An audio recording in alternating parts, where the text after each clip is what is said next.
Good morning, Neil. I'll hand over to you. Well, thank you very much, Sandeep, and good morning, everyone. Welcome to this webinar, which comes out of a fantastic global initiative that's been taken by three of the world's leading staffing firms, and delighted to be here to host you today. For those of you who don't know me, I'm Neil Carberry. I'm the Chief Executive of the REC. That's the Recruitment and Employment Confederation. It's Britain's leading organisation for recruitment and staffing firms. And it's my job to encourage the friendly rivalry that exists between our panel guests today as we discuss what is a shared challenge for all of us, and that's how we begin to normalise the workplace on the back of the COVID-19 crisis. At the REC, we feel very strongly that this is a moment for firms in the staffing and recruitment sector to have really open and purposeful discussions with clients around how we can do this safely for all workers on work sites, whatever their form of engagement is. And it's certainly something that we've been using our Good Recruitment Collective at the REC, which is 500 businesses who are the clients of REC members, to talk about. On today's webinar, as Sandeep was saying earlier, there's an opportunity for you to participate through the Slido app. That's sli.do. If you want to log in, you can log in with the hashtag SBTW. Also, if you want to do any social media around this morning's webinar, you can use that hashtag to comment on anything you're hearing and to share insights. Let's move on and introduce our panel. So I'll ask the team to move the slide on. So joining us today, we have from across the group that brought the Alliance together, Alex Fleming and Gavin Tagg from Adecco, Mike Smith from Randstad, and Mark Cahill from Manpower Group. So good morning to all three of you, all four of you rather. Let's dig in. I mean, I think for lots of people, the real challenge that we face now is, having gone through the lockdown, we've been in a place of risk elimination. The reason we locked down was to eliminate the risk of virus transfer. Now, we all know from our own businesses, from day to day and normal risk assessments that we do about the risks that exist in our business anyway, that the challenge is always risk mitigation. How do we reduce risks as far as possible in workplaces? And that's a big change from where we've been for the last few months, and a huge challenge for businesses generally in thinking about how they do this. The Alliance has come together to have a really positive discussion about this on the global scale. You're all global firms, but it's also worked up some very good and specific work here in the UK, which we'll go on to talk about.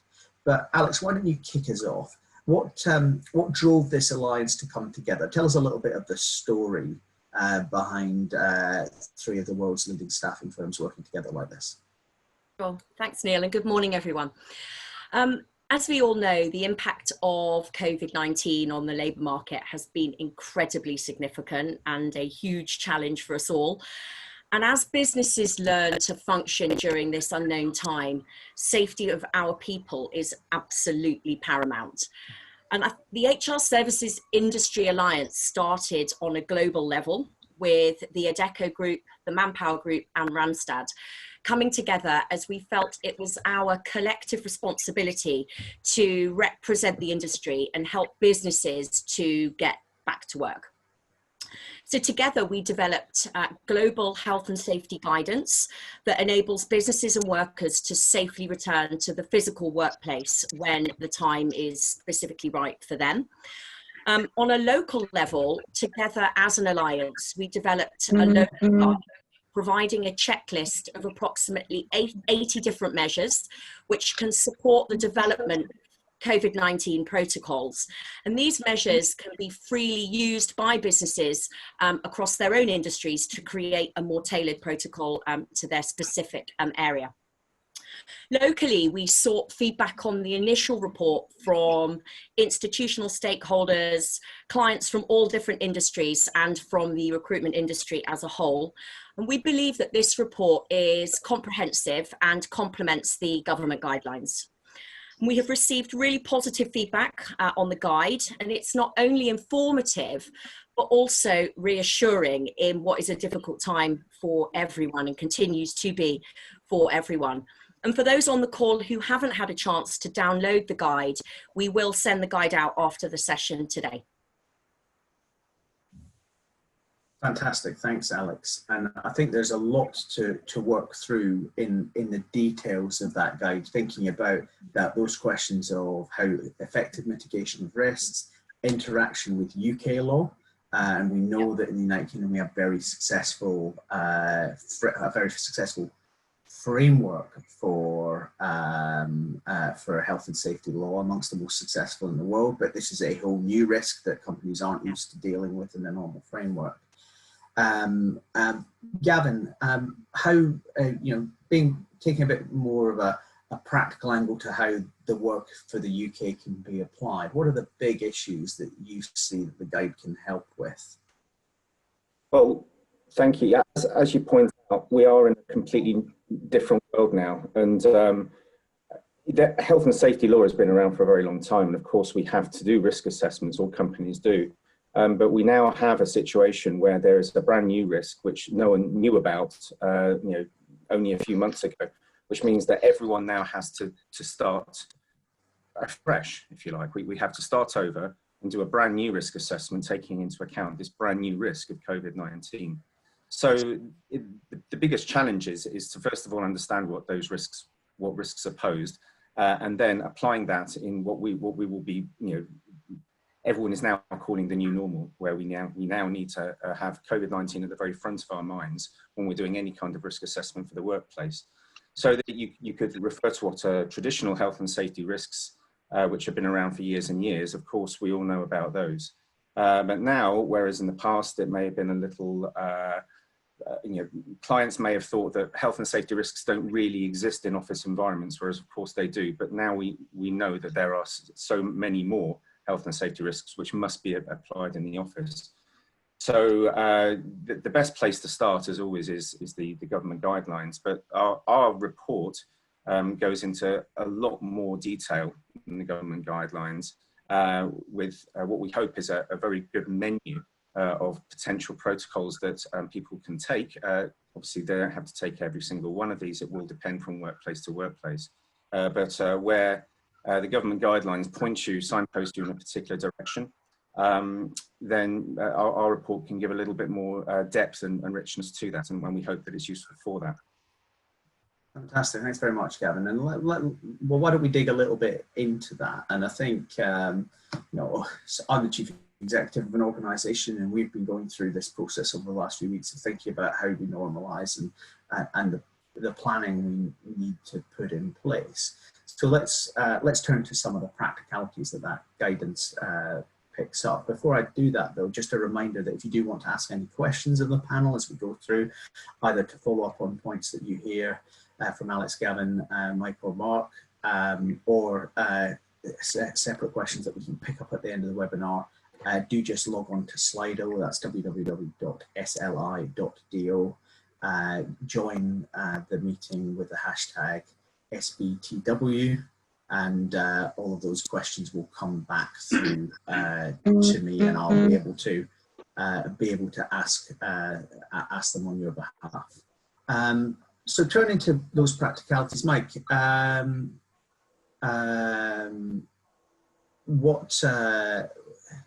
actually, just before that, I'm going to draw people's attention to the message from Jack in the chat. For some reason, we had an unexpected little limit on this call, not the one that was arranged with Zoom. That's now been removed. So if you have any colleagues who were trying to dial in and couldn't, they should be able to do so now. Mike, let's talk about that planning process, because that seems to me to be really important. What are the sort of big waypoints that companies should be looking at in terms of putting a good plan together? Sure, Neil, thank you. And firstly, I echo the sentiment of Alex that the safety of your people in a return to work from a physical location perspective needs to take paramount precedence over everything. But ultimately what we see is best practice being taking an OHS qualified individual and having them undertake a risk assessment. As Gavin said, that risk assessment ideally should be translated from the protocols that either the Alliance has put together or the government's specific industry guidelines, and turn that into effectively a plan for how you set up that work location. That can include things like directional traffic within an office, how many people can sit within or work within a certain area, to things like sanitation stations. What we then see is happening with a large amount of our clients is they're taking that risk assessment and they're putting it within a briefing pack. And that briefing pack is designed to be pretty all-encompassing to get the senior leaders or the operation individuals for that particular line of business, department, location, etc., to then cascade that information to their individuals who are going to be working physically from that location. And that involves taking things to a little bit more detail. So it includes things like, what's a photo description of what that office might look like? What desk could you sit at? What actual arrows are going to be on the floor in terms of the directional workway of the office? And in addition to that, what it's also including is some communication around the expectation of behaviours of senior leaders within this difficult time, as well as typically a frequently asked questions document where if there is any unforeseen circumstances that may arise during that time, that you have individuals within that location who are skilled at handling that in a consistent way across your organisation. The only other two elements that I'd add to that is where we've learned from other countries and industries who've been a little bit ahead of the curve, that typically best practice involves a cross-functional team where you have individuals from legal, HR, facilities, occupational health and safety, operations, finance, etc., using their subject matter expertise to augment that return to physical work location plan and making sure that nothing's missed. Ultimately, obviously, that plan needs to change based on the industry, whether it be a industrial manufacturing environment, an education setting, etc. But we do know that in the Alliance's work on creating their 80-something protocols, there's significant overlap between industries. So we think there's a lot to be had from that. Fantastic. And that balance between the deep specialism of the health and safety people that both, listeners to the webinar will often have in their businesses, but also external advisors on that. That's a really important role. But if I cast my mind back to the days when I used to look after health and safety law and policy for the CBI, which is quite a long time ago now. The debate was always, do you want one person who, if you know your Treasure Island, is carrying the black spot of being responsible for health and safety at all times and all of the duties associated with that, or do you want it disaggregated across the business? And there's a kind of a cultural balance you have to strike there to get it right. What sort of initiatives are you seeing, Mike, amongst in the businesses that you're working with in terms of kind of using that leadership function to build that cross-functional and cultural uptake on this? Yeah, it's a good question. I think the construction industry stands out actually as one that has had for a long time a critical safety culture. And if you look at the UK, most construction sites, I think 75% of them, if I remember correctly, shut down during the COVID period, but most of them were back up and running within about 6 to 8 weeks. And I think that that's due to the DNA safety, obviously operating culture. Now, I'm not for one second saying that safety culture isn't prevalent within other industries, but I think it hasn't been as prevalent as what it needs to be now moving forward in a return to physical work location, as Gavin mentioned earlier. If I reflect on what I see some of our clients doing and have done well over the past 2 to 3 months, it's typically been a mixed approach. It's been a top-down, a bottom-up, and what we call a middle-out approach. And that's where we see typically the executive board or senior leadership, the CEO host an all-hands call. On that all-hands call, there's typically a rally of this is the expectation of behaviour of all staff moving forward. The idea is that by all of us taking part and taking up the flag to work in this way, we are protecting the well-being and safety of all individuals, our customers, those in our supply chain, etc. And typically we see a lot of storytelling being done at that level to evoke the realness and concreteness of needing to it to be taken seriously. Underneath that, you then have the middle-out approaches, with senior managers then take that and cascade that message in a more specialised way for a particular line of business or department to make sure that it's landing a little bit more specifically for them. And then underneath that, from the bottom-up approach, that we typically have is HR running public and private, individual and group consultation sessions to be able to catch those individuals who have some genuine concerns about potentially returning to that physical work location, and how you handle them in a humane way. Irrespective of all that, the red ribbon that's running through those communications around that cultural transformation is always the safety and well-being of our people and our stakeholders is paramount. Thanks very much for that, Mike. Let's dig into that in a second with Mark, but just a number of people have joined us recently, so just a couple of reminders. Do join in the conversation via Slido, that's sli.do, where you can pose questions such as this one, which we will pick up in due course. You can also like questions others have asked, so you can tell me which ones you really want me to put the panel on the spot over. And if you're doing any social media, the hashtag SBTW, which is what you use to log into Slido, you can also use on Twitter and LinkedIn and so forth. For those of you who missed the beginning of the webinar, we are recording it. That will be available later. Mark, just coming to you and kind of digging down a little further on what Mike was talking about. There's a responsibility that falls on two ways of operating of workplaces. One is a kind of overarching responsibility for the workplace that they operate and everyone in it, and then an employer's responsibility for their employees. But of course, those two things are not contiguous. You're going to have a team on the ground that wants to deliver safe opening for the whole workplace.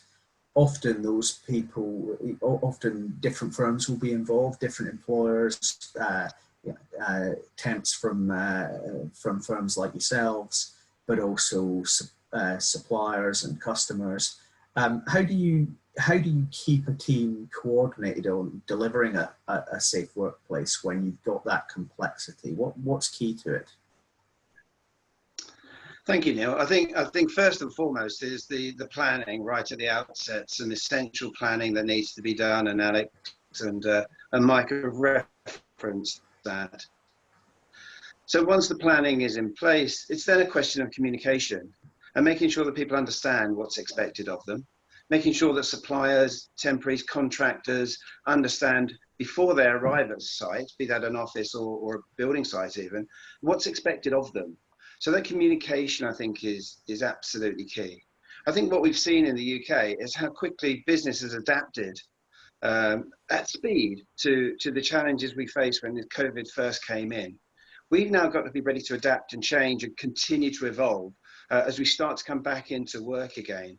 And giving individuals confidence that the employer, the user of the services, the owner of the building, have got them front of mind, because they need to be confident that they're going to go back into an organization, into a building, back to an employer that has thought this through and has got their health and safety at the front of their mind. And communication, I keep mentioning communication, it's a two-way thing. It's, as Mike says, it's at three different levels, top down, bottom up, and the middle out here. We've got to be prepared to listen and use both of our ears to understand what is concerning individuals and what can we do to ensure that they're more confident about coming back into the workforce. think that's a critical point, isn't it? And I'm just looking at Slido at the moment, and a couple of questions have come up which are relevant to this piece around how do you build confidence and how do you do it well. So Alex, I'll come back to you first, and maybe we'll take views from around the table at this point, which is where have we seen this done well in the work that you are all doing with clients at the moment? You know, looking at different workplaces.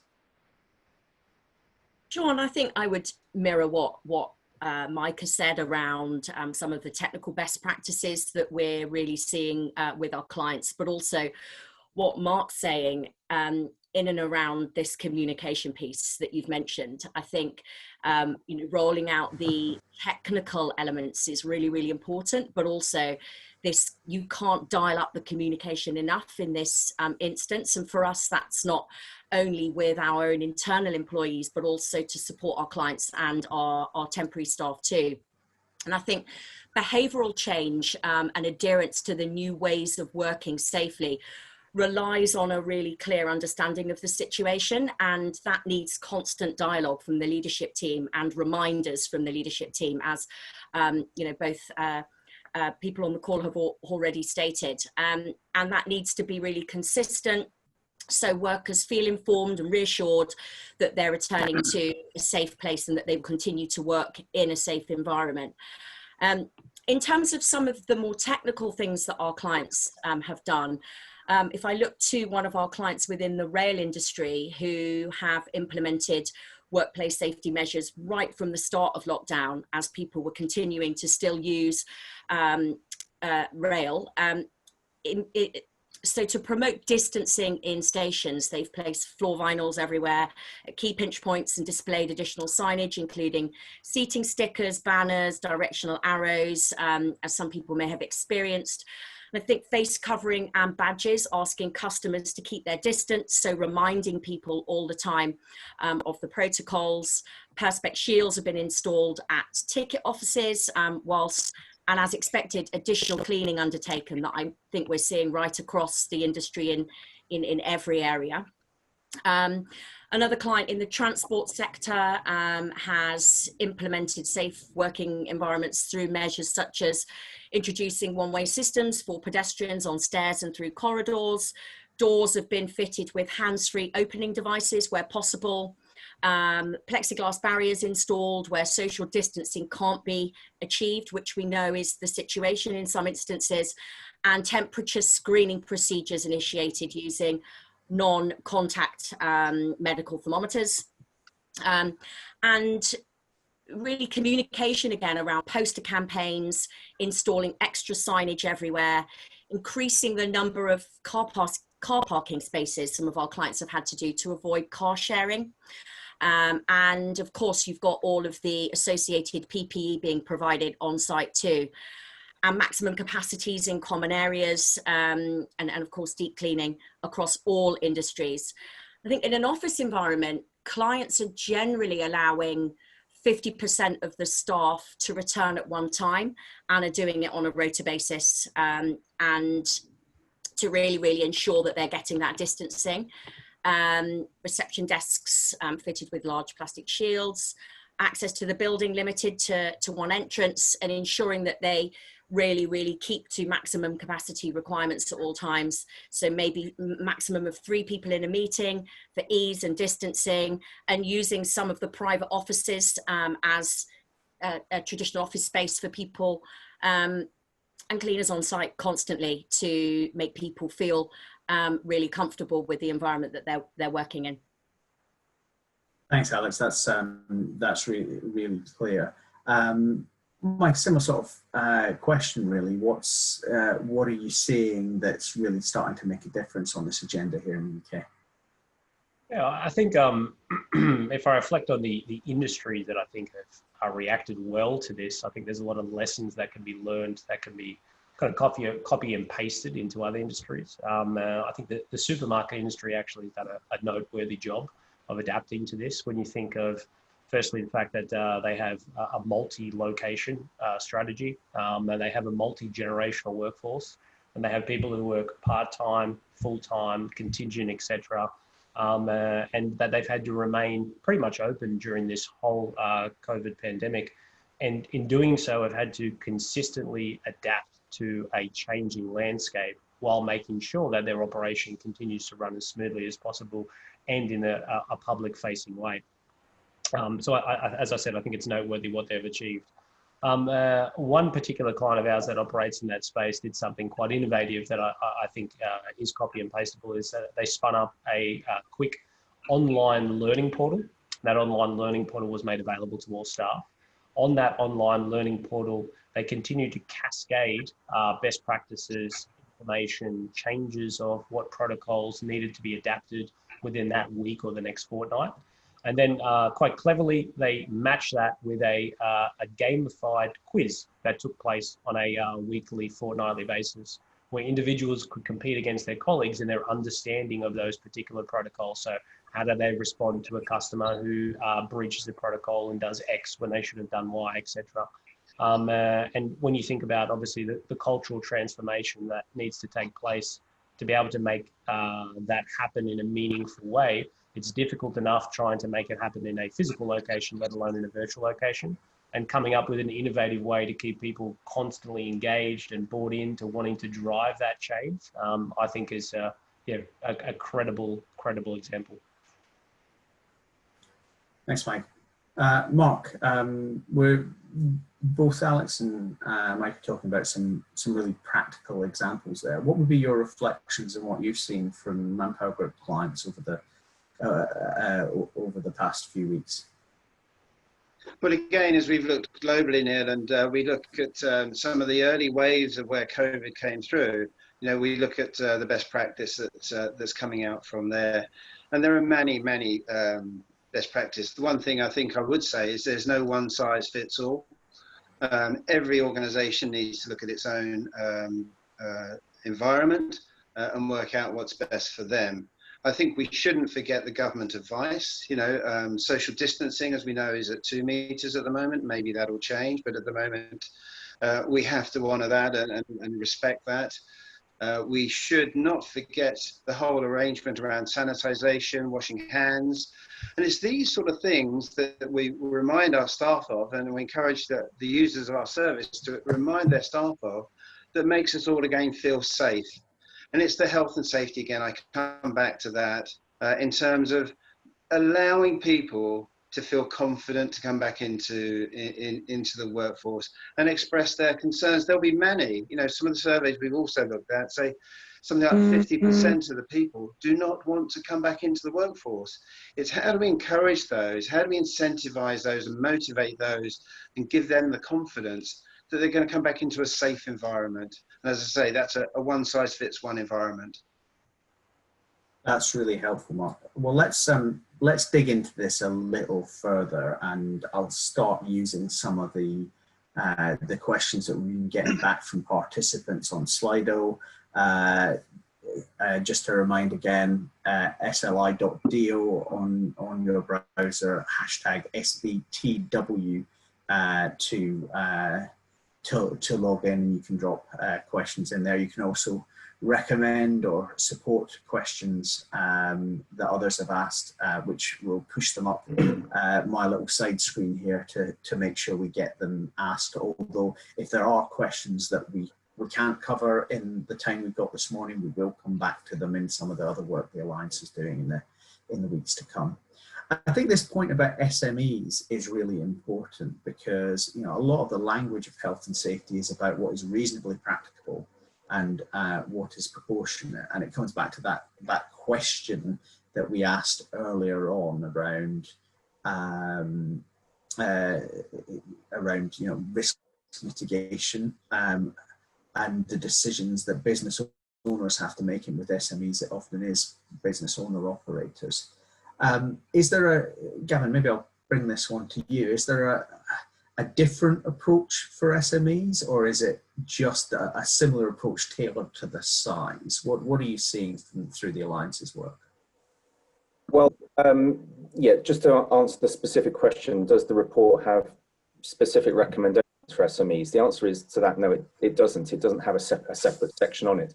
The report is intended to be one size fits all for a wide audience.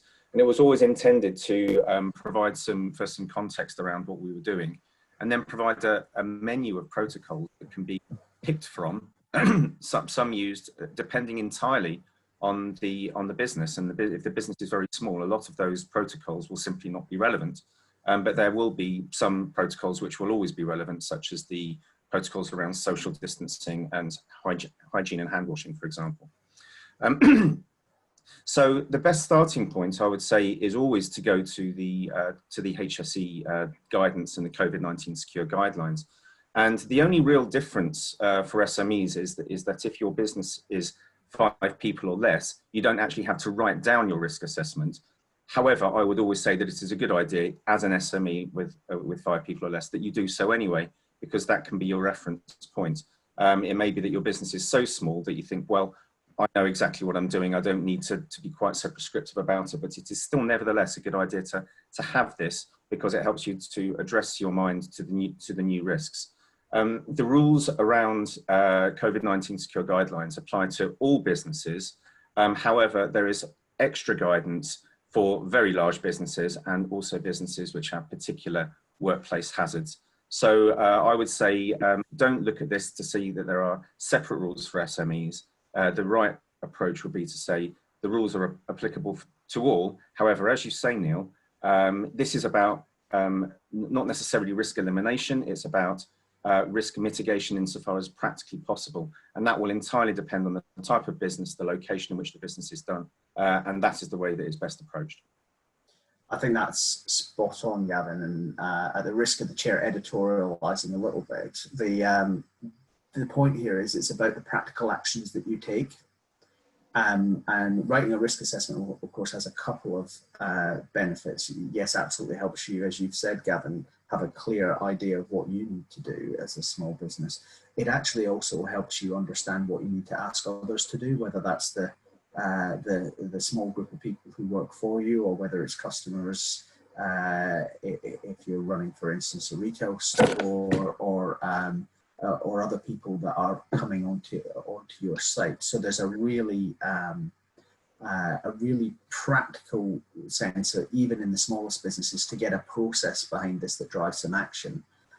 In terms of writing it down, nobody is interested in kind of what used to in the forces be called file 13. You know, you write a massive document, you put it in a box folder on a shelf, and then when the HSE come around, you pull the shelf, you pull the box folder down, blow the dust off, and open it up. This is about keeping the records you need to keep to drive the action you need to take, and everything you're doing in this should feel practical to you and your business now.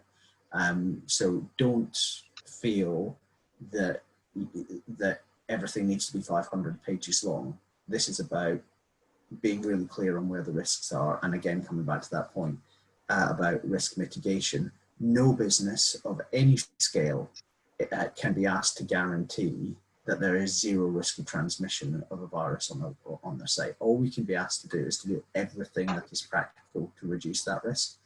And that's the right sort of headset to approach this in. With that in mind, we've talked a lot about the role of, Mike was talking about earlier, OHS professionals in this, but there's been a sort of a run of questions on Slido that's really about the role of HR in terms of the part that they play in getting this process right. You know, a lot of the practical work of the risk assessment and the plan development will be done by health and safety professionals working with the exec team. How should HR be playing its hand in this in terms of the unique strengths that it has? Maybe Alex, I'll start with you and then get a view from Michael. Sure. So internally for us, you know, HR play a very, very critical role as part of our steering committee in terms of looking at the current situation and how we safely get our employees back to work. And I think HR are playing a very, very strong role in well-being for us. And I think from an HR perspective, their role alongside all of the leaders in the business collectively is to really understand individual circumstances, and every individual circumstances are different, and there are definitely people within our organization and within our temp population and client population who are reluctant to return to work and do have concerns, and also for practical reasons they can't return to work. You know, we know the current situation with schools and childcare could be a challenge, with not all school years being back in the currently, and this plays a part, and also other reasons. Perhaps they have other commitments that they need to adhere to day to day. So I think HR's role is to really understand individual by individual and team by team what the circumstances are, and also for organizations to really understand what impact people being in the office or not being in the office has on productivity.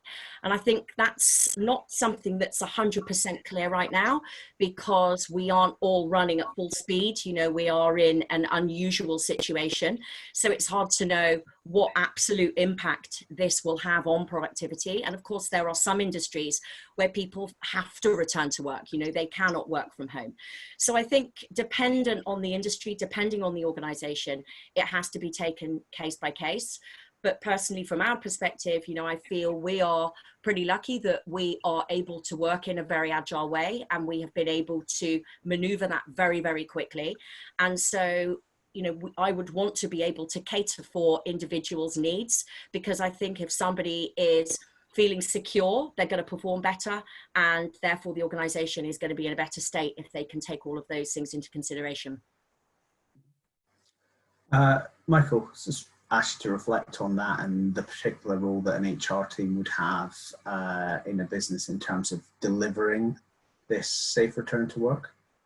Sure. I think Alex raised a significant amount of good points, and transparently, I don't think I have a huge amount to add to it, other than the way that we describe it within Randstad, and the way that we try to work with our clients on this is the label of co-ensuring safety, yet driving that cultural transformational change. And typically what that means on a daily basis is that we like to promote HR to have some constructive tension within the business and be seen as equals from an operational point of view, and have a voice to be able to ensure that we are balancing the commercial reality of continuing to try and run our business with the well-being, safety, and continued personal and professional development of our people. Transparently, that's not always easy. We don't always get the balance right, as I'm sure some organizations do. But by having a platform by which you view HR as an unequivocally incredibly important part of our business, then you create that platform for that constructive dialogue in which you can make better decisions about how you run your business in general, but also in a situation like COVID, how you ensure that you're making genuine and authentic exceptions about people not returning to work due to their personal circumstances, as well as supporting through that. I think the only other element I'd add to that is HR have been playing an incredibly active role in the well-being element of our people. We see lots of our clients at the moment having well-being coaches running webinars on a weekly basis, even if it's for half an hour or so, suggesting curated YouTube content to help people with that. We have an in-house yoga expert within Randstad that's been running kind of yoga classes for our people, which has been great to see. But ultimately, I feel that HR just has a critical role to play to ensure people aren't what I call kind of working from home, but really sleeping at the office. Yeah, the role of workplace yoga is really fascinating. We discovered in Mental Health Week at the REC a couple of months back that one of our policy team is a really good yoga instructor on the side, but you get into a whole slew of different discussions, because by and large, when we do Teams meetings or Zoom meetings at the REC, the camera's always on so we can see each other, but clearly people don't necessarily want to see their colleagues in their yoga gear. So you kind of follow these things through to get the framing of it right, and good HR advice is always important in that. Mike, just one follow-up that's come up on Slido that I think is relevant to what you were just saying. In terms of surveying staff and getting a sense of where they are, is that something that you've been doing? And how are you using that inside the Randstad business? So we use Peakon as our engagement tool. We typically use that on a monthly basis, but during COVID, we made the switch to doing that weekly, and we specified the questions to be particularly focused on COVID-related questions at the moment. So they focused on mental health, well-being, how is your physical office environment set up from home, do you need help, etc.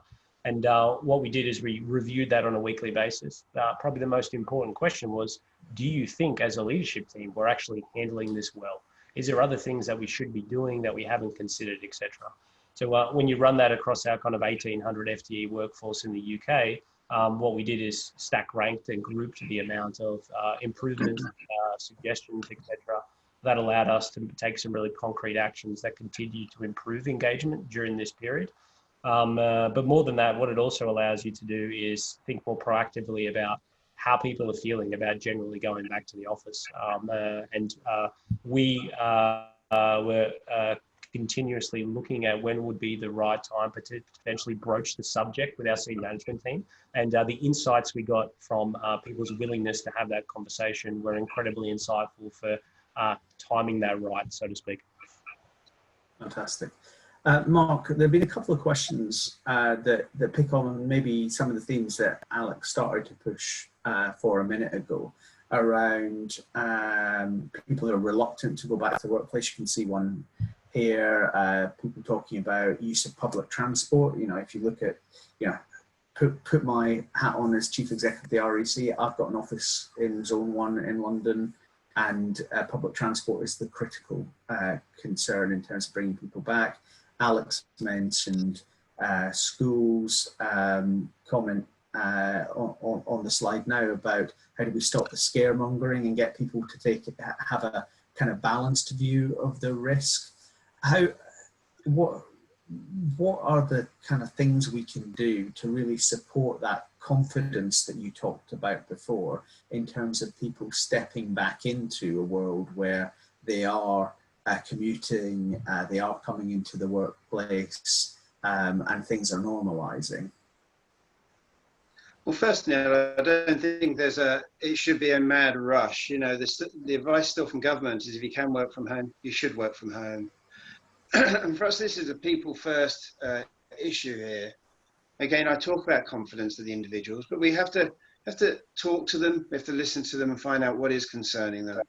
If I think about the tube, you know, I also commute often on the tube. I have no interest in going there at the moment, but I will do. There will come a point when I do feel confident about that. But there's no rush to get to that. So for us, we would talk about a staged approach to coming back into the workforce. We have to understand individually, as Alex said, you know, why is it people are uncomfortable? Is it because they're shielding? Is it because they got vulnerable people in the home? You know, let's understand that before we go crazy and saying, or taking people down a line we don't want to follow through. You mentioned a few times here, HR. We prefer to talk about people and culture, actually, because I think if we can get that combined feeling, working in cross-functional areas and teams together, we can help each other. So for us, we have been doing surveys, been doing pulse surveys every couple of weeks. And it's the feedback that we're getting from there that helps us then go back out again and say, okay, understand your problem better. Okay, what can we do with you to help you overcome that? Because we're going to get to a stage, we don't know when it is, you know, maybe it's after some of the furlough issues are finished, where we are still going to have people that are refusing to come in. That's going to be a tough conversation, but that's a way off, Neil. And I think we have to see what happens in society and the whole environment that we begin to feel confident about coming back into the workforce. Look, I think, so go ahead, Alex. Can I just chime one thing in there?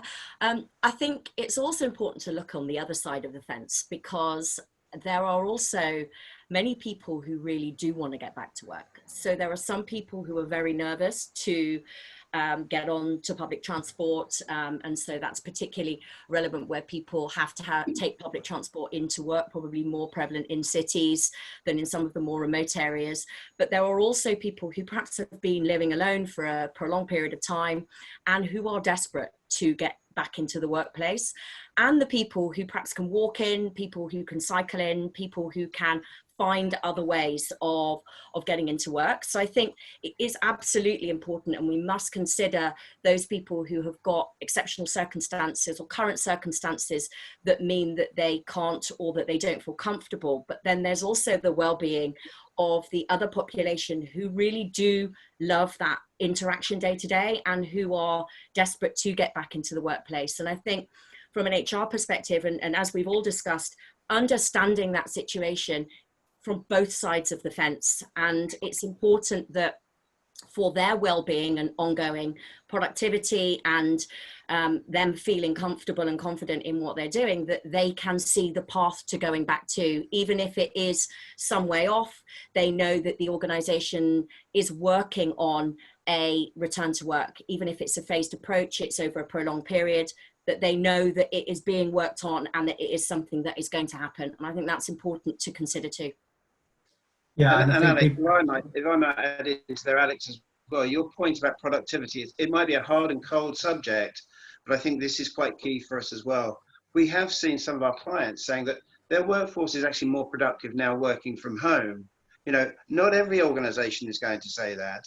As demand starts to pick up, productivity is going to be a key measure for us, I think, going forward. And that might drive some of these issues around encouraging or motivating people to get back into the workforce. So I think productivity, as you mentioned there, Alex, is spot on. Yeah, I think that's a really powerful insight, Mark. And I think that the kind of lesson we're taking from this, that piece around people and culture, I think is hugely important, because that's the bit that impacts productivity. I've seen numerous hot takes about the end of the workplace.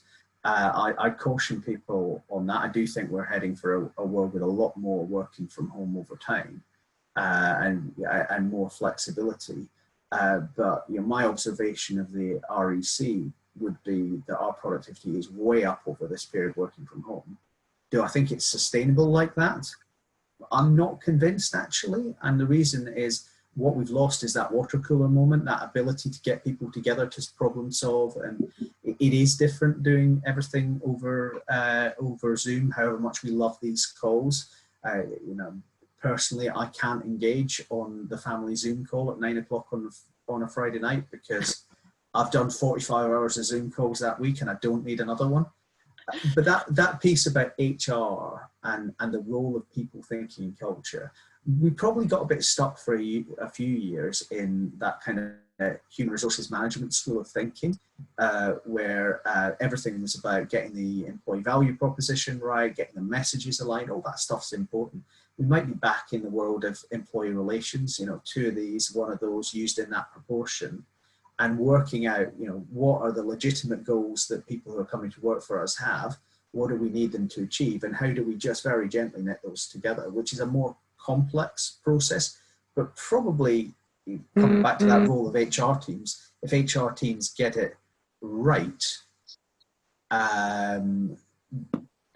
potentially a lot more integrated into business planning, closer to the P&L, higher impact on productivity. That seems to me to be a huge opportunity. Now, I'm aware that we are actually coming towards the end of our hour.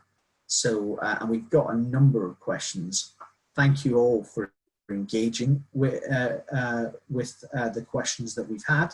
As I said earlier, as well as the recording of the webinar, we'll also go back to all the questions and pick them up in the work of the Alliance going forward. But before we close, I'm going to come to the four of you and really ask a question about everything that we're seeing in this period and the kind of work we're doing to bounce back.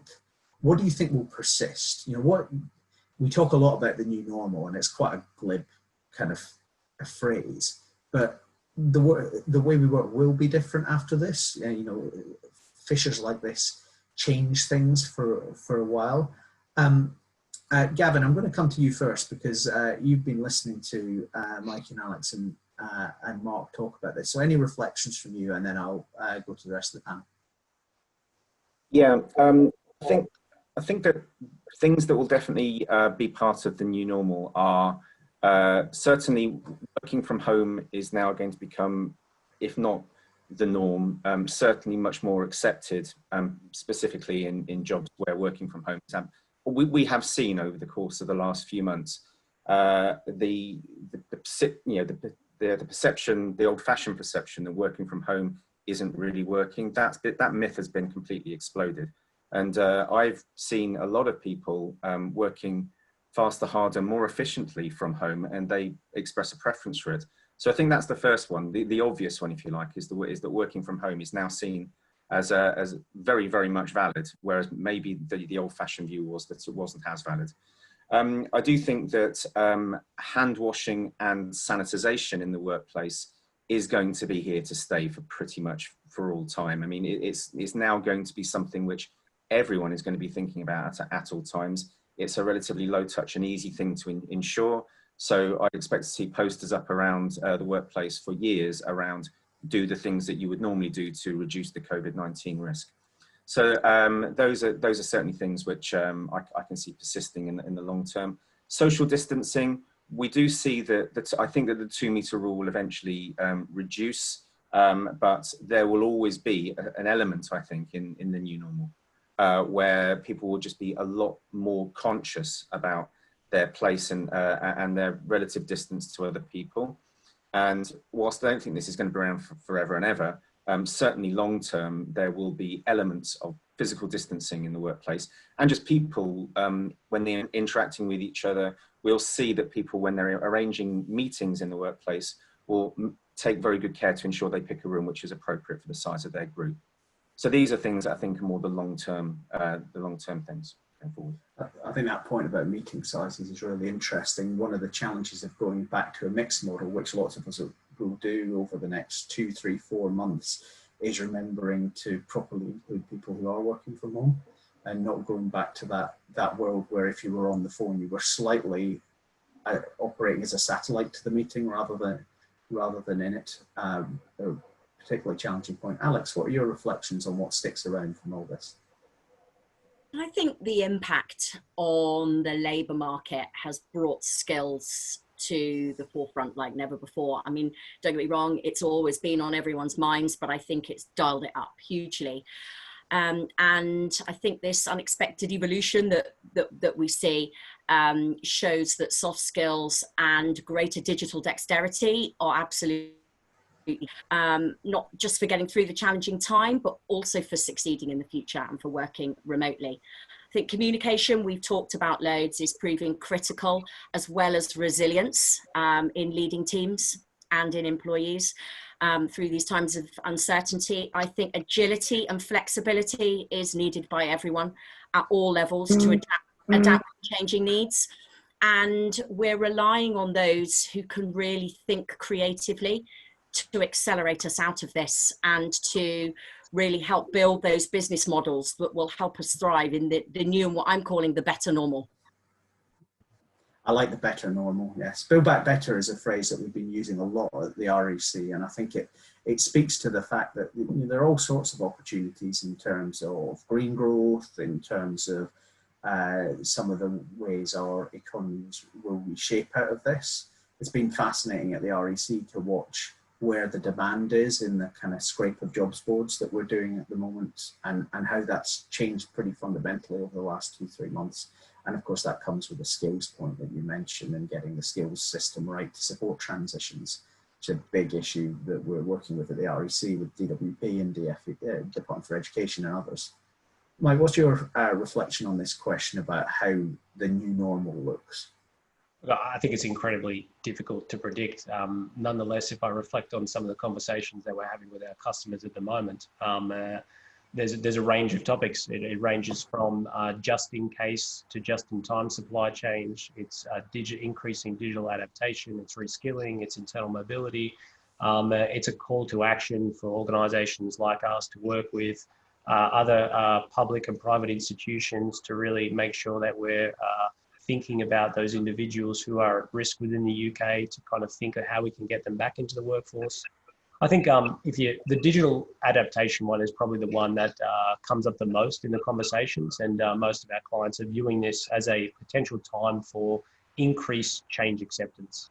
As a result of that, if you look at the breakup of roles that have been furloughed in the UK, a lot of them also overlap with having a high degree to be impacted by robotic process automation or artificial intelligence, chatbots, etc. So you see organisations thinking, as a result of that, how do I potentially reskill my workforce? And to Alex's point, those skills are highly relevant. And there's a number of tools that help people do that. Fathom is one that's received a lot of recently, that allows you to get an understanding of what skills within your workforce are potentially at risk of being automated. What's the next job that people could do within your organisation that could be less impacted by automation, etc. But to be able to do that, you need to have an understanding of what skills actually exist within your workforce and an up-to-date inventory. So organisations are obviously going to need to tackle that before they can tackle reskilling and then really drive internal mobility. But that would be probably the red ribbon that's run through most of my enterprise conversations thus far. Fantastic. And Mark, I think you talked a lot about people and culture in that previous answer. In terms of what the world looks like after this, what would your reflections be as we bring this hour to a close? Neil, again, every client I talk to at the moment is talking about some form of transformation or transition to a different style of working. And I think that's the key thing that's come out of this crisis, actually. And it's how do we, to Alex and Mike's point, how do we make sure we've got the new skills for tomorrow? And how do we encourage people to continue to learn and develop their own skills so that they can adapt quickly? I said earlier today, Neil, that I think the UK as a whole acted with speed, agility. We're going to need even more of that, I think, going forward. And I think as the Alliance here and our industry, I'd like to think the REC and you in particular will drive us to a higher professional status where we can be seen by government and educators and indeed our clients to help them develop that to that transformation.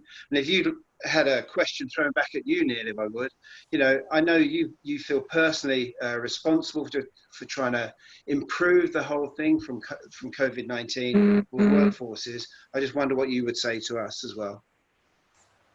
Oh, thanks, Mark. Poacher turned gamekeeper. My reflection would be that the REC is about making great work happen because our industry is about making great work happen. It's a part of Britain's professional services industry, which we know is world leading. Acknowledged by Carolyn Fairbairn yesterday, the strength of the sector to help us bounce back from this.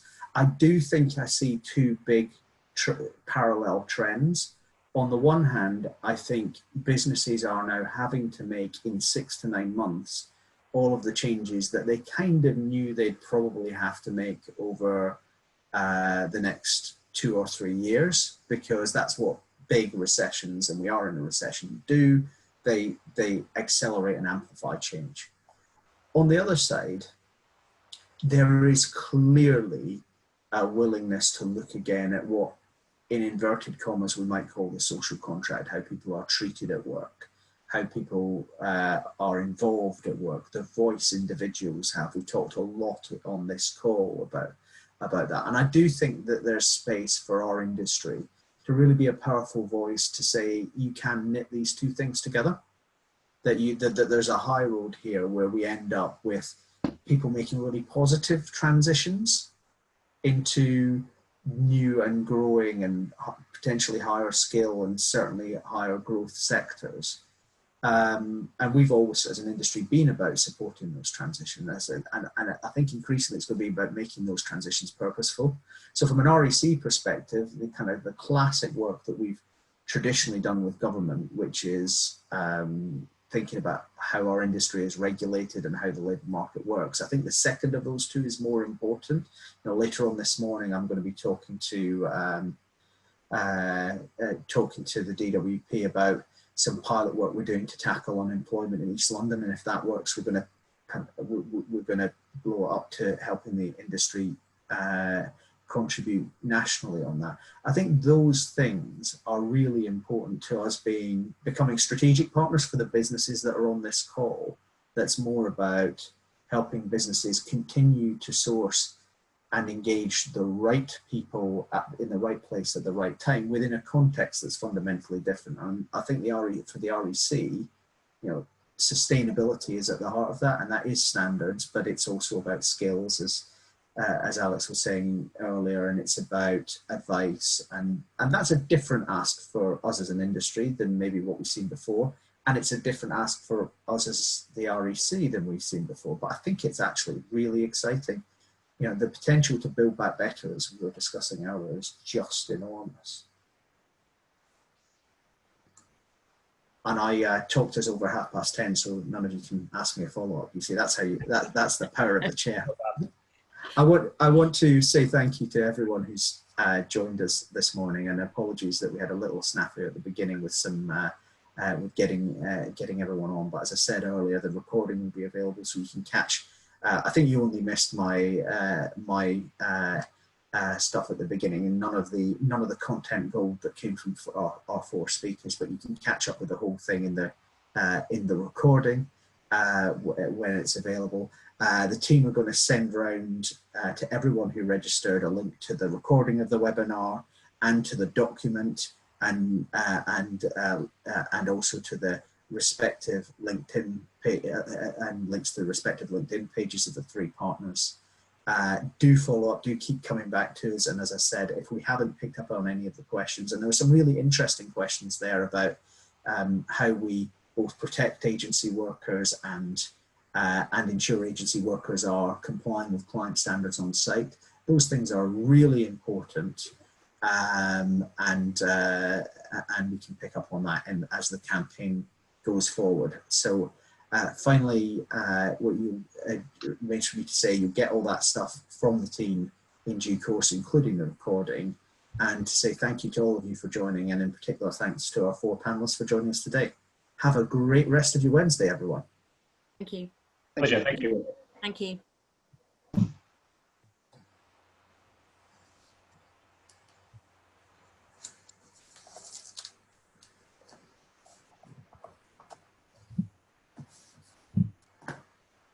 Mm.